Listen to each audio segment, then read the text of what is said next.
Are you working harder than ever, and yet watching your results slip through your fingers like breath on a cold morning, visible for a second, gone the next? You push, you plan, you perform, and still something in you whispers that the finish line keeps moving. Your shoulders carry a weight that rest doesn't fix and sleep doesn't heal. You wonder if you're missing a secret switch, a hidden lever, a code that others seem to know and you somehow don't. I see that ache. I recognize the quiet fatigue behind your eyes. You are not broken. You are simply tired of chasing wind. Ecclesiastes has a word for that fog, hevel, vapor, not meaningless, but mist, real and yet unstable, visible and yet ungraspable. Much of life behaves like that. The harder the fist closes, the less it holds. The more you clutch, the more you spill. The wisdom of Solomon doesn't shame your effort. It reframes your strategy. Prosperity, he suggests, is not a trophy for the loudest or the fastest. Prosperity is the art of shaping vessels in a world of vapor. We do not command the wind, but we can craft the sails. We cannot keep the mist from rising, but we can design the cup. From vapor to vessel, that is the turn. Take a slow breath and let your nervous system unclench. When the body believes it's under threat, the mind narrows and the heart hardens. Decisions collapse into fight, flight, or freeze. You know that cycle. Scroll, spike, crash, overwork, overthink, overpromise. Your brain isn't your enemy. It is a faithful guard that sometimes rings the alarm too long. Practical spirituality begins here. Calm the guard, and wisdom walks back into the room. Slow your inhale, lengthen your exhale. Feel the chair, feel the ground, feel the support that has been beneath you all along. With each breath, the fog thins, and in the clearing, you remember what matters. There is a quieter arithmetic at play, one that refuses the lie that more is always better. More hours, more noise, more hustle, more can fracture what you are trying to build. The ancient voice invites another measure, enough with peace, not apathy, not passivity. Enough measured by a still center rather than a swollen calendar. You are allowed to want abundance without worshipping excess. You are allowed to prefer a steady fire to a wildfire. You are allowed to pursue growth that doesn't hollow you out.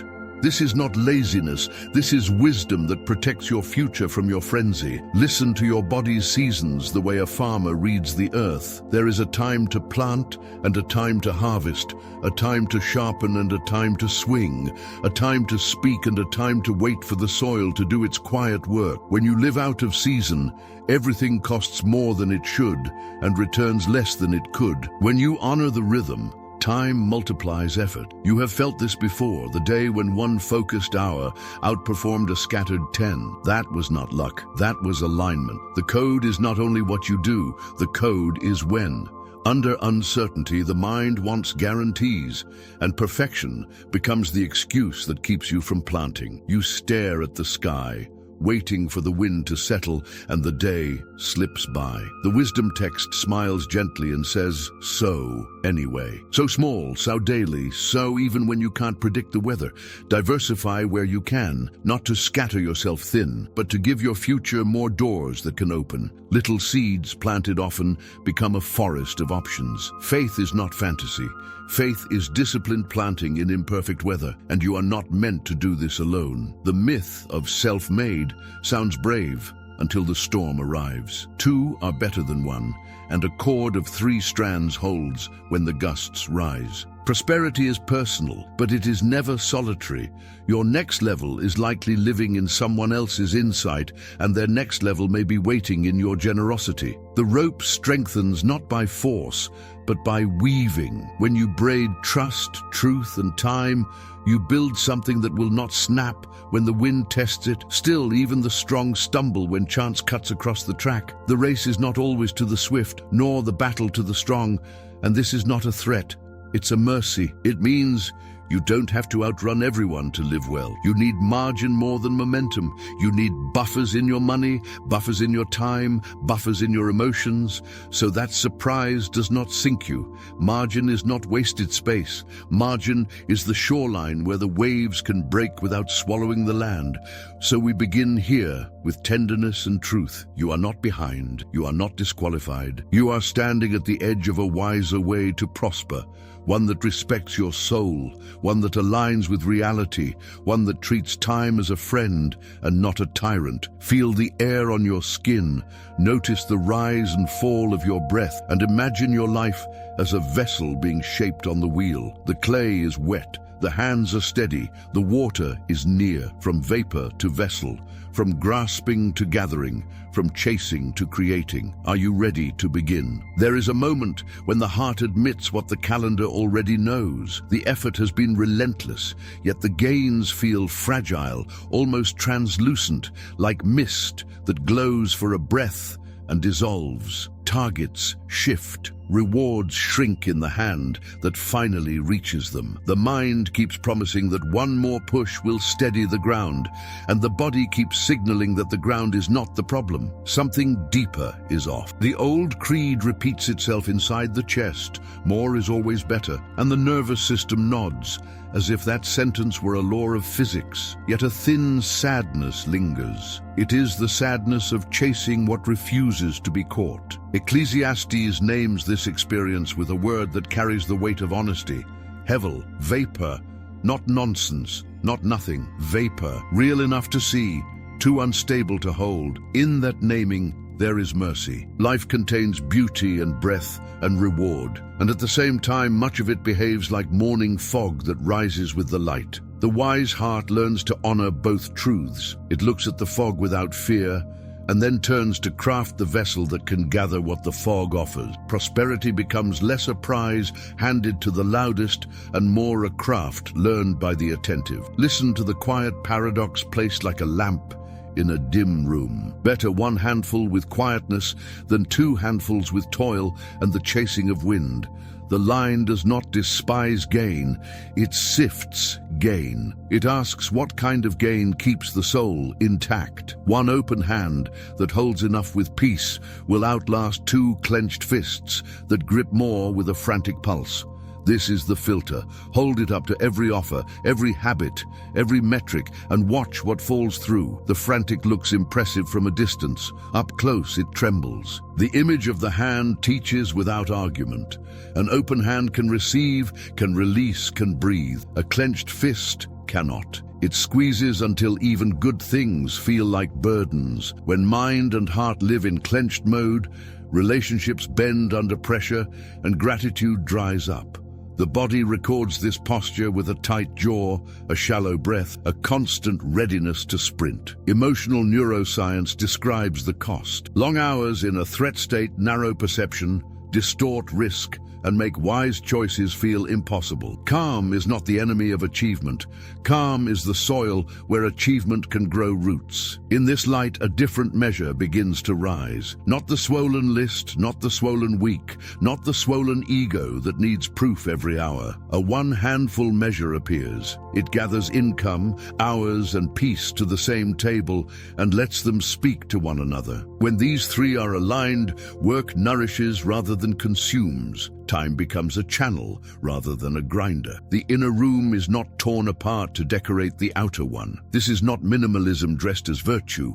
It is precision. It is the art of doing what matters at a pace that allows meaning to stay attached. Many discover, when they examine their days with gentleness, that a small portion of tasks demands far more energy than it returns. Those tasks rarely build value. They only signal effort. Releasing even a small fraction of that load lightens the step and brightens attention. Space appears for deeper work and for human presence that cannot be rushed. Quietness begins to visit the schedule like a longed-for friend. Sleep becomes less brittle.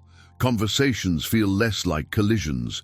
The nervous system learns that it can stand down, that not every hour requires armor. The hevel filter does not create apathy, it cultivates clarity. It asks what kind of growth leaves you whole.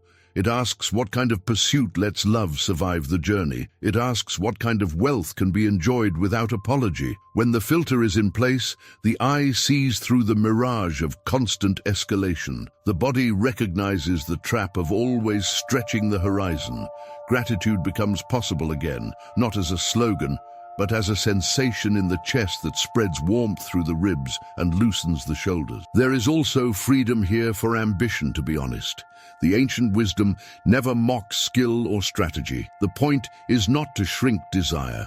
The point is to shape desire so it can be trusted. Desire that knows when to stop becomes a river running within its banks, powerful and life-giving. Desire that refuses limits becomes a flood that erodes the very ground it hoped to nourish. The hevel filter turns the river back into a river. It gives the mind a way to say enough without feeling small. Enough becomes a sacred word. Enough protects joy. Think of the craftsman at the wheel with the clay in steady hands. Pressure is applied, then eased, then applied again, guided by a vision of form that serves purpose. The vessel is not an accident. It is the result of pressure in the right places at the right time. In the same way, a life shaped by wisdom applies effort with intelligence and rests with intention. The result is not a smaller life. The result is a life that can carry what arrives without cracking. Opportunity can land without shattering the rim. Surprise can enter without capsizing the whole. In the body, the signs of this wisdom are unmistakable. Breath deepens, sight widens, creativity returns, the amygdala releases its grip, and the prefrontal mind re-enters the conversation. Choices start to feel like choices again. The future stops shouting and begins to speak in a clear voice. Relationships benefit first. Presence has weight. People feel it. Trust grows. Work benefits next. Focus lengthens. Quality improves. Waste shrinks. The day ends with more left in the soul than the morning required. This is the prosperity of one open hand with quietness. The story of the clenched fist still tempts because fear is persuasive. Fear says that if you loosen even a little, all will be lost. Fear says that if you rest, you will fall behind. Yet the line remains, gentle and unmoved. One handful with quietness. The wisdom is not soft. It is sturdy. It is the kind of truth that can be carried into markets and meetings and homes without losing its power. It dignifies effort and refuses worship of toil. It welcomes success and rejects the fever that pretends fever is proof of value. A generous irony completes the lesson. When the hand opens, it becomes easier to hold what truly matters. The open hand can balance work that pays the bills and work that feeds the heart. The open hand can partner with others without turning partnership into competition. The open hand can bless and be blessed. The clenched fist knows only control and defense. The open hand knows stewardship. Stewardship transforms gain into something that remains after the thrill of acquisition fades. So the filter is set. The mist of hevel no longer provokes panic. It invites craftsmanship. It invites a wiser pace, a kinder measure, a truer strength. The question becomes quietly luminous. What am I gripping that is costing me peace more than it is granting me gain? There are days when the clock grows loud and the heart grows small. Urgency knocks at every door and the air feels thin, as if time itself were a hallway with no windows. Effort piles up, but outcomes slip sideways. The will leans forward while the ground leans back. Inside the chest, a quiet truth begins to surface. It is not only about what is done, it is about when. The body knows it, the breath knows it. Even the light through the window knows it, warming in the morning, softening at dusk, asking everything to move with it rather than against it. The ancient voice speaks into this ache with the steadiness of a season returning. There is a time for every work under heaven, not a random time, not a frantic time, a fitting time. Seed knows soil, soil knows weather, weather knows the dance between cloud and sun. When that dance is honored, small movements carry far. When it is ignored, Great movements strain and scatter. Timing is not a luxury for people with free calendars. Timing is the hidden architecture of prosperity, the frame that holds the weight so the walls do not crack. A strange relief appears when this frame is recognized. Pressure loosens, the mind widens, vision sharpens. Effort does not disappear, it shifts. Instead of pushing a boulder up glass, the hands search for the path that bends with the hill. Work becomes aligned rather than inflated. The same hour grows taller when it stands in the right place. The same strategy carries farther when it is planted in the right week. There is wisdom here that does not scold energy. It directs it. It turns the torrent into a river that can be trusted. The nervous system confirms what the soul suspects. Life lived out of season keeps the body in alarm. Muscles brace, breath flattens, risk feels larger than it is, and options feel smaller than they are. In that narrow place, the mind forgets that winter is not failure, and that spring does not last forever. Each season carries its own form of faithfulness. Planting is faithful, tending is faithful, harvesting is faithful, repairing is faithful. The heart grows steady when it accepts that not every hour must be summer, and that gain often arrives through the patience of winter and the patience of rain. Misalignment tells its own stories. A launch begins while the soil still holds frost and the roots cannot grip. A harvest is pulled too early and sweetness has not formed. A field is left untouched when it is ready, and plenty falls to the ground unused. The problem is not desire. The problem is rhythm. Desire without rhythm drains the very strength it relies on. Desire with rhythm becomes a companion rather than a tyrant. It learns to wait without disappearing and to move without leaving wisdom behind. The heart is not asked to like waiting. The heart is invited to see waiting differently. Waiting can be a place of sharpening rather than a room of shame. Tools regain their edge when the hand steps back long enough to tend them. Soil regains its life when it is given rest. Minds regain their clarity when they stop wrestling the hour and start listening to it. The ear catches whispers it missed before. New approaches present themselves without being hunted. The season itself begins to teach, not with speeches, but with the felt sense that some motions fit and others do not. Even grief finds a rightful place within this frame. Loss does not bow to the calendar, yet the soul learns to move with its tides. Tears give way to quiet, and quiet gives way to new courage, not because a switch was flipped, but because a day arrived that could hold that courage. Time is not the enemy of healing. Time is the companion of healing. In the same way, time is not the enemy of prosperity. Time is the companion of prosperity. It brings the right partners in the right hour.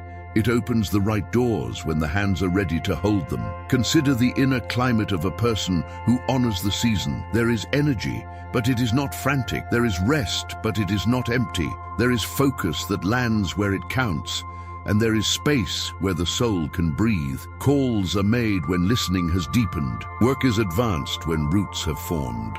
Celebration rises when fruit is sweet and not merely visible. This rhythm does not erase effort. It makes effort meaningful. It protects the heart from the erosion that comes from forcing outcomes before their time. There is courage in this way of living because it resists the noise that equates speed with value. It allows the quiet power of ripening to do its work. Ripening looks slow until the moment it becomes sudden. What seemed still becomes ready. What looked delayed reveals itself as right on time. The eyes that have learned to read this rhythm carry less fear into the unknown. They can sense when to lean in and when to let the earth hold the seed a little longer. They can sense when the storm warns to shelter and when the wind invites the sail to rise. The wisdom of seasons also heals relationships with others. Collaboration becomes easier when each partner is met in their rightful phase. Some are in planting and light up at possibilities.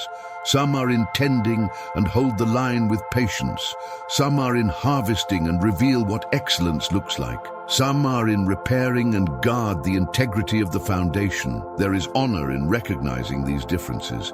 There is harmony in letting them interlace. The rope grows stronger when strands keep their nature while moving together. Beneath all of this runs a deep kindness. Life is granted room to unfold without the violence of constant acceleration. The mind is spared the humiliation of treating every delay as a defeat. The heart is spared the exhaustion of confusing volume with value. The body is spared the injuries of pushing past every boundary the season places for care. In such a space, gratitude can return, not as a performance, but as a gentle warmth that rises in the chest when the day and the work recognize each other. A clear question glows at the end of this path, simple and searching.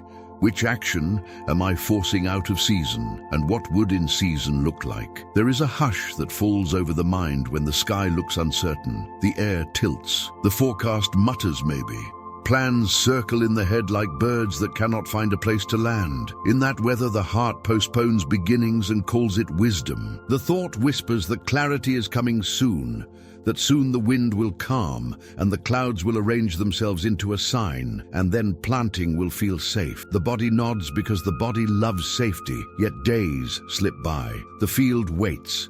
The longing to create grows heavy. The ache is not laziness. The ache is stalled courage. Ecclesiastes steps into this scene with a sentence that is both gentle and firm. Those who stare at the wind never sow. It sounds stern until it is heard as mercy. The sage names a pattern that steals life.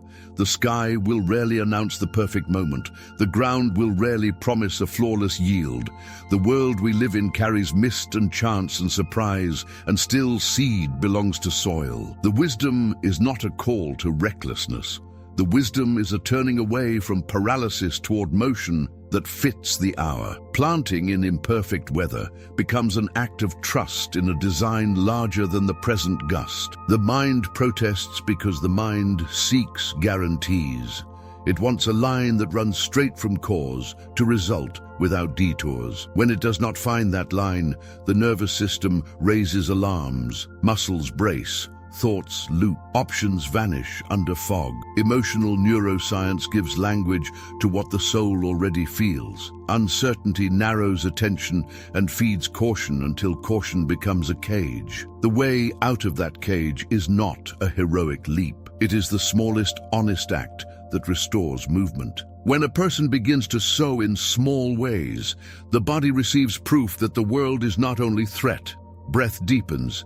The chest unlocks, agency returns. Diversification rises from this soil not as a trick to juggle more, but as a way to honor the truth that no single stream should carry the whole of our hope. Rivers split and braid for a reason. When one path runs low, another can carry. Some people notice that their future steadies when one main source of provision stands beside several skills, several microstreams, and a longer horizon project that grows quietly in the background. This does not scatter the self if the heart remains unified. It simply gives goodness more ways to arrive. Daily sowing looks modest from the outside and feels revolutionary from within. The act can be as simple as crafting an offer, reaching to a person with value, making something that did not exist in the morning. Minutes are enough. Consistency matters more than size. The point is not to chase a frenzy of production. The point is to maintain a living connection with creation, to keep the channel open so that fear does not harden into stone. When the channel remains open, momentum gathers without violence. The road becomes a series of steps rather than a cliff. There is a picture in the old text that carries the weight of a promise.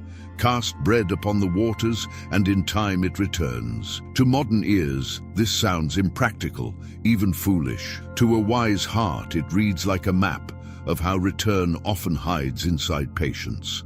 Gifts set afloat on currents we cannot see, glide beyond our sight, and circle back in forms we did not predict. The act of sending out value reveals a quiet confidence that the world is more connected than it appears. It is not a gamble. It is participation in a circulation that spans more than a single transaction. The storm watcher believes that vigilance equals control. The sower learns that vigilance without action becomes a performance of worry. The watcher studies the wind until the day closes.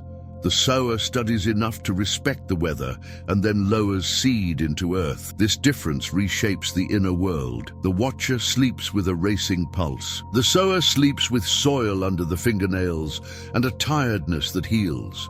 The watcher asks for certainty and receives delay. The sower asks for strength and receives growth in the places strength is used. There is tenderness in remembering that not every seed will sprout, and not every effort will pay in the form first imagined. That tenderness protects hope from cynicism. It allows learning without shame and adjustment without drama. The field teaches season by season. Some rows yield richly, some remain thin. Over time, the hand grows wiser, the heart grows humbler, the eyes grow quick to notice the quiet conditions that favor life. Even disappointment becomes a teacher rather than a verdict. Peace widens because identity is no longer tied to a single outcome. Relationships breathe new air under this vision. When value goes out into the world, value often returns along threads we did not trace. A word of gratitude opens a door. A small collaboration ripens into a strong braid of trust. A person helped in a smaller season becomes a partner in a larger one. Sowing creates lines of connection that move beyond tally and score. Prosperity stops being a private project and takes on the shape of community. The soul relaxes into a steadier belonging. The fear of wasting effort still whispers. It says that only large moves matter and that small moves embarrass the serious. Ecclesiastes answers with a smile that has seen many harvests. Small moves repeated with care bend the future. They stack in ways the eye cannot measure day by day. They train character and clear the fog so that larger opportunities can be recognized when they appear. They build a life that can carry blessing without snapping from the sudden weight. Imagine the river at dawn. A person places something of worth upon the surface. It looks like loss as the current takes it. The shore grows quiet again. Hours pass, days pass. Somewhere beyond the bend, a convergence forms that cannot be seen from the origin. In a later hour, the gift returns as a door, a friend, a commission, a restated yes from the world. The heart that has practiced this rhythm meets that return with humility and gratitude rather than surprise. It knows that the river has a memory. The body tells the truth about this path. Shoulders drop. The jaw loosens. Vision opens from tunnel to horizon. The present becomes less of a test and more of a canvas. Work regains its sacrament, the sense that making is a way of blessing the world. The self becomes less brittle. Hope becomes less theatrical and more durable. The soul grows hospitable to time because time is no longer an enemy standing between effort and result. Time becomes the space where seeds do what seeds do. A final line shines quietly at the edge of this chapter, the kind that lingers after the screen goes dark. Where am I staring at the wind instead of planting the seed I already hold? There is a certain silence that begins to echo when success is carried alone. At first, it feels noble, the solitary climb, the proud grin in the mirror that says, I did this. Then a crack appears where pressure gathers. Winds taste thin. Setbacks land harder than they should. Nights stretch longer. The myth of the self-made shines like polished metal and cuts like polished metal. The old wisdom does not mock effort. It simply points to what the storm will test. One strand snaps where braided strands hold. Two walk farther than one, not because weakness needs a crutch, but because strength has a shape that multiplies in company. The image of a rope returns like a blessing. Fiber wrapped around fiber, tension spread across many threads, strain absorbed without breaking. In relationships that are honest and mutual, power does not divide, power multiplies. Courage passes back and forth like breath between lungs. Ideas travel faster, risks become measured rather than reckless. The soul stands taller because it does not stand alone. The body tells the truth before the mind admits it. Isolation keeps the nervous system on a hair trigger. Sleep fragments. Shoulders rise toward the ears. The world feels more dangerous than it is. Connection changes the chemistry of the day. Warm voices widen perception. Safe presence steadies the pulse.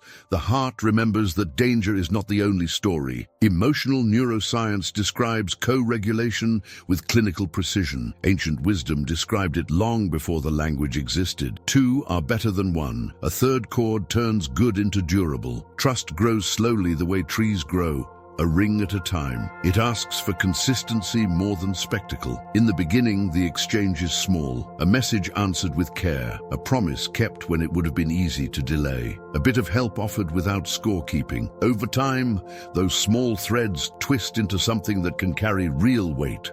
Confidence stops being a mood and becomes a structure. When weather shifts, that structure holds. When opportunity appears, that structure lifts. Not every relationship belongs in the center.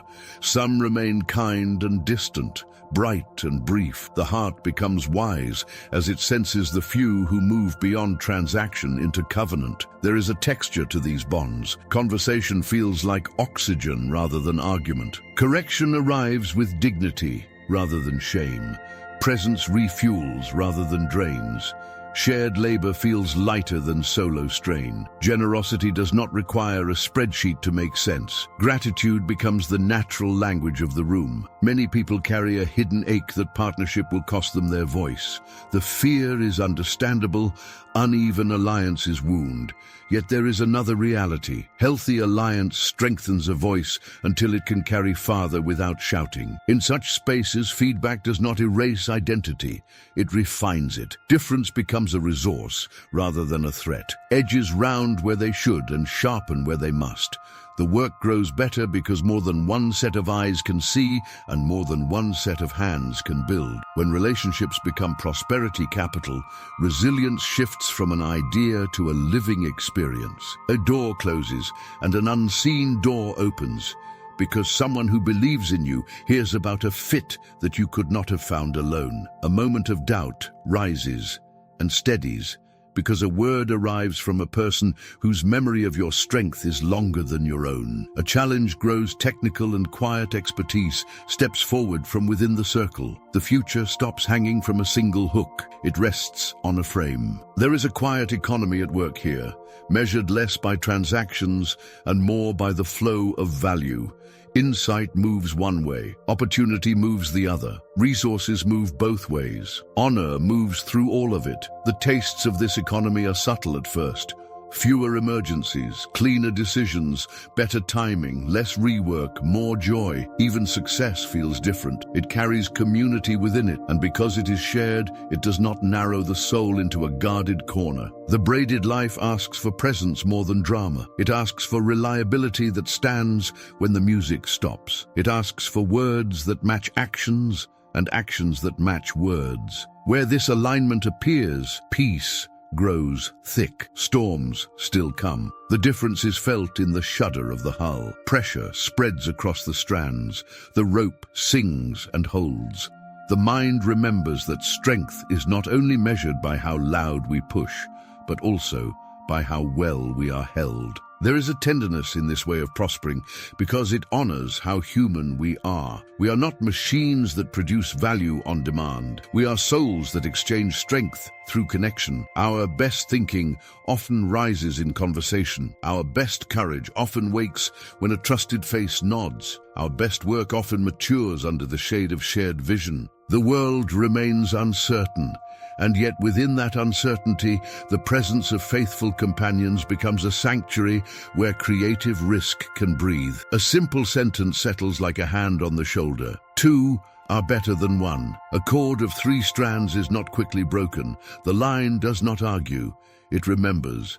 It speaks from the long experience of storms survived and harvests shared. It holds out a picture of prosperity that includes the laughter of others, the wisdom of elders, the bright energy of those coming up beside you. In that picture, the heart loosens its armor and finds a steadier home. Something luminous waits at the edge of this chapter. It is a question that does not accuse and does not hurry. It simply lights the next step. Which relationship, if strengthened this month, would multiply my outcomes this year. There are seasons when life rewards speed, and the heart believes speed is the only language worth speaking. Then a single gust shifts the air, and the ground reveals how thin some victories were. A plan that looked certain hesitates. A door that seemed open swings shut. The body tightens as if held by a wire. In that wire there is a hint. The world does not always pay the fastest. The world often tests the strongest with a surprise they did not see. The quiet wisdom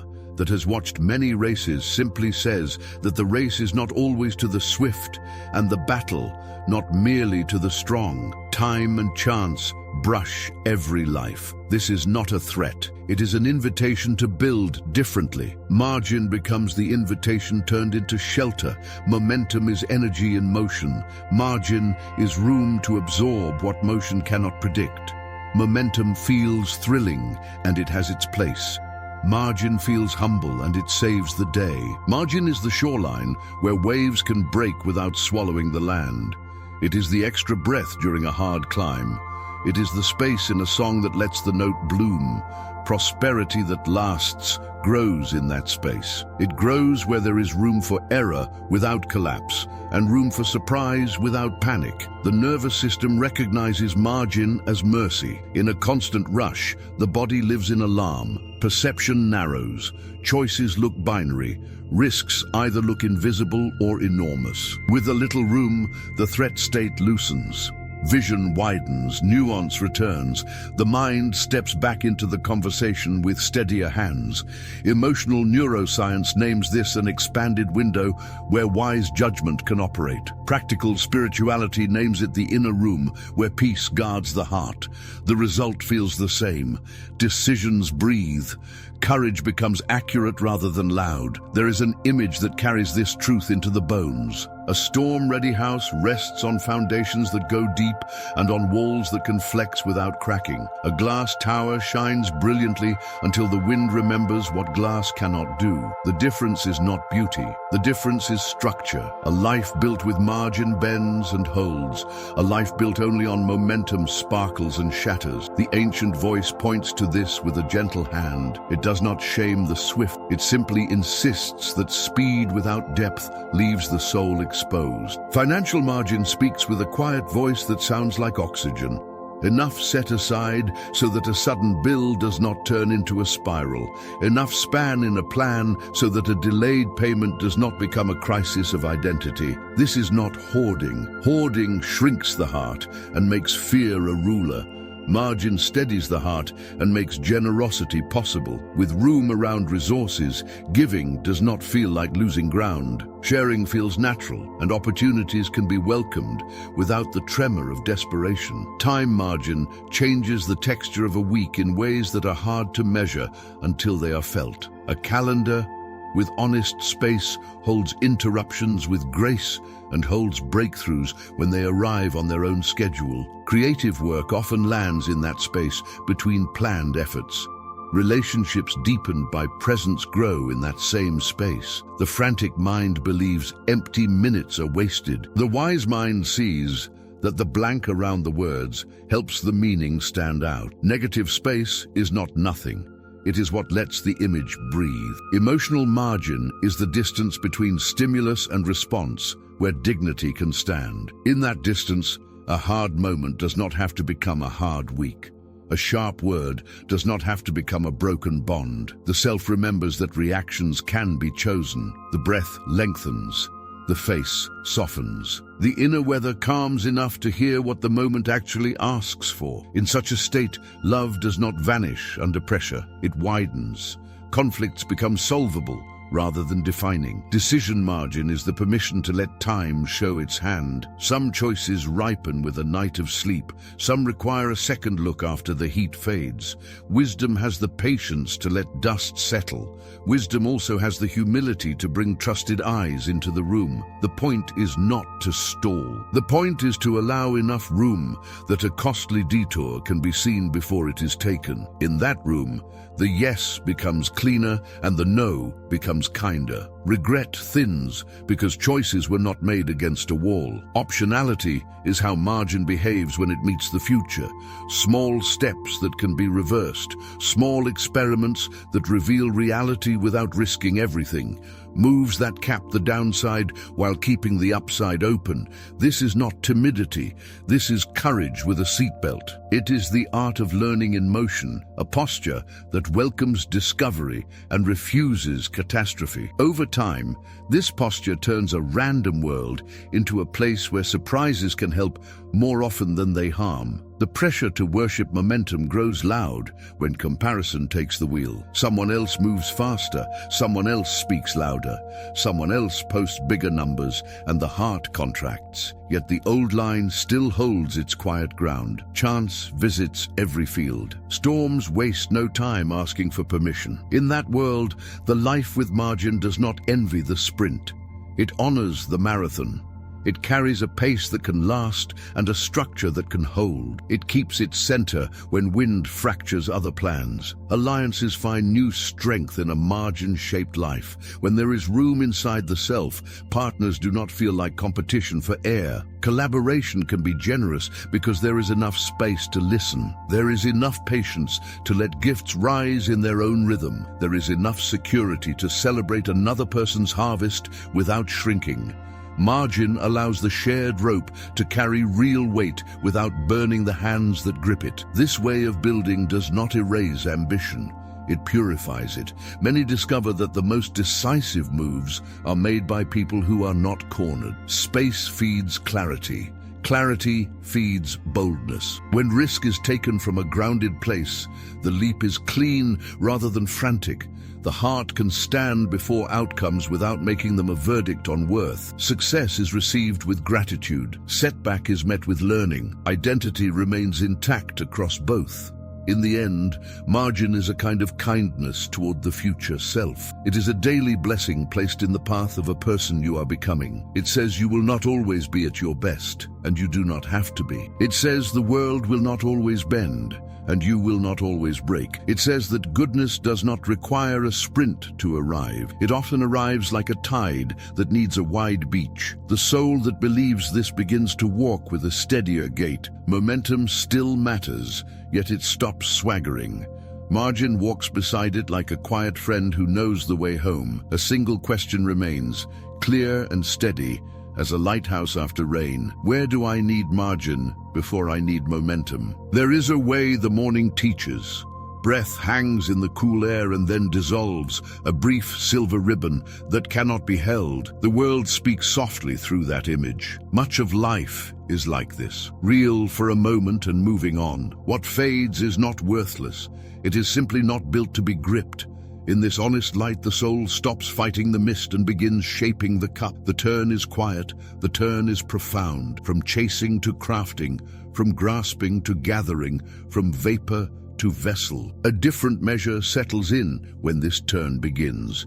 Not the swollen maw that hollows the chest, but the steady enough that preserves peace. A life can be arranged like an open hand that holds what matters without crushing it. Income aligns with humane hours, and an inner quiet that lets joy stay connected to gain. The body recognizes this alignment before the mind explains it. Shoulders lower, breath deepens. The day feels possible again, not because it shrank, but because it fits. Time joins the work as a partner rather than a tyrant. There are natural phases that honor both effort and rest. Some days carry the flavor of planting, when possibility meets soil. Some days carry the patience of tending, when quiet attention protects what is growing. Some days ripen into harvest when excellence is gathered with gratitude. Some days return to repair when tools are restored and foundations tended. The hour reveals its nature to those who listen. In that listening, effort multiplies and waste fades. Action under uncertainty takes on a humane rhythm. Fear loves to freeze the hand until the sky looks perfect. Wisdom smiles and moves with the weather that is given. Small, faithful acts keep the current open, a message of value offered without demand, a piece of work made with care and sent into the world, a relationship nourished for its own sake. These motions seem small in isolation. Over time, they stack like stones along a riverbank, guiding the water toward a good bend. Provision becomes a braided thing, rather than a single fragile line. One steady stream is accompanied by the practice of deepening skills, a few simple streams that fit the soul, and a patient bet that matures over a longer horizon. This is not scatter, this is resilience. It is the recognition that life moves and that goodness arrives by more than one door. The heart rests easier when hope does not hang from a single nail.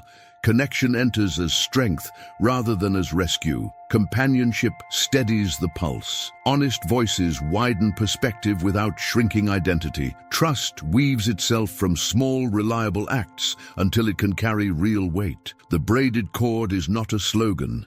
It is a feeling in the bones when pressure comes and the line does not snap. Courage passes back and forth and grows as it is shared. Work becomes both better and kinder inside this shelter. Room appears around decisions and protects them from panic. Financial space turns sudden expense into a solvable problem rather than a verdict on worth. Time space lets surprise land without knocking everything over. Emotional space gives dignity a place to stand between stimulus and response. In that space, kindness survives hard hours. Optionality rises next, the art of moving through the future with steps that can be adjusted. Small experiments reveal truth without asking for everything at once. Discovery stays welcome. Catastrophe stays distant. As these threads weave together, a shape emerges that can hold blessing without breaking. The mind no longer equates noise with progress. The heart no longer needs frenzy to feel alive. Even the body speaks differently. Sleep has more depth. Food tastes like food again. Laughter returns without permission. Presence strengthens the work, and the work strengthens presence. The vessel is not rigid, it is responsive. It flexes, it endures. There is a gentleness in this way that does not cancel ambition. It purifies it. Desire stands tall without trampling the soul. Winning brings gratitude rather than hunger that cannot be satisfied. Loss brings learning rather than shame that cannot be soothed. The inner room remains intact across both. In that intact place, generosity becomes natural. Gratitude becomes daily, not performative. Peace becomes the steady note beneath the changing melody of circumstance. Imagine hands at the wheel of clay, pressure applied, pressure released, water smoothing the surface, a form appearing that serves a purpose beyond decoration. The potter does not argue with the nature of clay. The potter works with it. The wise heart does the same with time, chance, and effort. It learns the materials of reality and shapes a life that honors them. The cup is built. The mist arrives, as it always has. This time, it gathers. This time it can be shared. There is no heroics in this closing picture, only a sturdy kindness.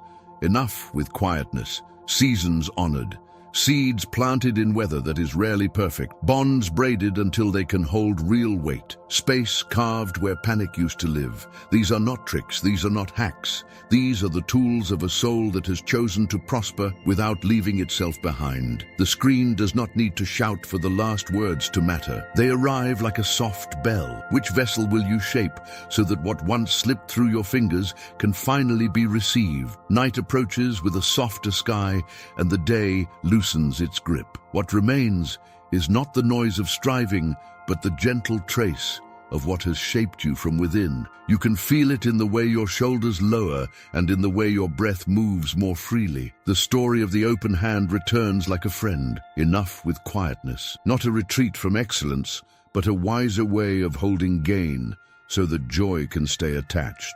The mist of hevel no longer provokes panic. It becomes a teacher that reminds you to craft vessels that welcome the good without cracking under its weight. The rhythm of seasons stands beside you like an old tree. There was a time to begin and a time to wait, a time to tend and a time to gather, a time to mend what was worn by honest use. In that rhythm, effort found its true size. Some hours grew tall because they stood in the right light. Others became smaller because the soil was not ready. You learned to read the day the way a farmer reads the field, not with superstition, but with a respect for timing that turns labor into harvest. The clock stopped being a tyrant and became a companion. The field of uncertainty did not empty itself for a perfect forecast.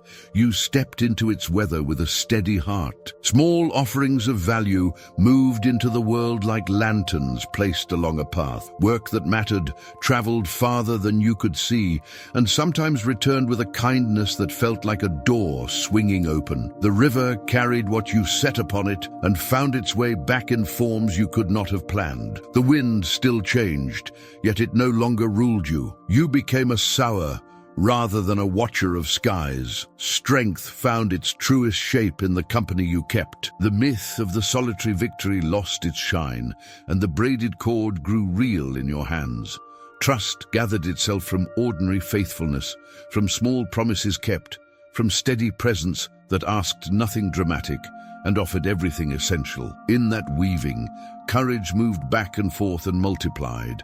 When storms pressed in, pressure spread across the strands and the rope held. When opportunities arrived, joy needed no performance because it was shared. Room appeared around the edges of your life and turned emergencies into solvable moments. Space in your resources, space in your hours, space in your reactions. The heart discovered that dignity lives in the distance between impulse and choice. Optionality rose from that space like a quiet star. You learned the art of moving forward with steps that could adjust, of welcoming the future without gambling the present. Surprises still came, but they met a structure that could bend without breaking. All of this settled into the body as a new kind of ease. Sleep deepened, attention cleared, gratitude returned, not as a posture to perform, but as a warmth that spread through the chest at simple things. A window opened to evening air, a voice that sounded like home, work that still asked for effort and now also offered meaning. The soul recognized itself again. It had not been lost. It had been waiting for room. The ancient words remained steady through every turn. Better one handful with quietness than two with the chase. A time for every movement under heaven. Cast what you have upon the waters, and let time carry it to shores your eyes cannot reach. Two are better than one, and a cord woven with care will not surrender to the first hard gust. The race is not always to the swift. Chance touches every field. Build so that surprise does not undo you. These sentences did not scold, they safeguarded, they blessed. Ambition did not vanish under this blessing. It found its rightful strength. Desire stood upright without trampling tenderness. Success tasted clean because it did not require the soul as collateral. Loss taught rather than defined. The inner room stayed whole across both. From that wholeness, generosity felt natural. Praise could be offered without fear of running out. Boundaries could be honored without fear of losing love. You began to measure prosperity not only by accumulation, but by the peace that remained when the lights dimmed. A final image lingers like lamplight on a table. A vessel rests within reach. The clay remembers the hands that shaped it. It is simple and it is enough. It can receive. It can pour, it can be filled again. The mist will continue to pass through the valleys of your days. That is the nature of mist, yet the cup stands where it did not stand before. The good that once slipped through the fingers can be held and shared. Let this closing settle without hurry. Let it move through the mind like a tide that cleans the shore and leaves it clear. The questions that have guided each step still glow, not as demands, but as gentle companions. What am I gripping that is costing me peace more than it grants me gain? Which action am I forcing out of season, and what would in season look like? Where am I staring at the wind instead of honoring the seed already in my hand? Which relationship, strengthened with care, would multiply goodness in the year ahead? Where is margin needed before momentum takes the lead? When the screen grows dark, carry one quiet sentence with you like a small flame cupped against the night, from vapor to vessel.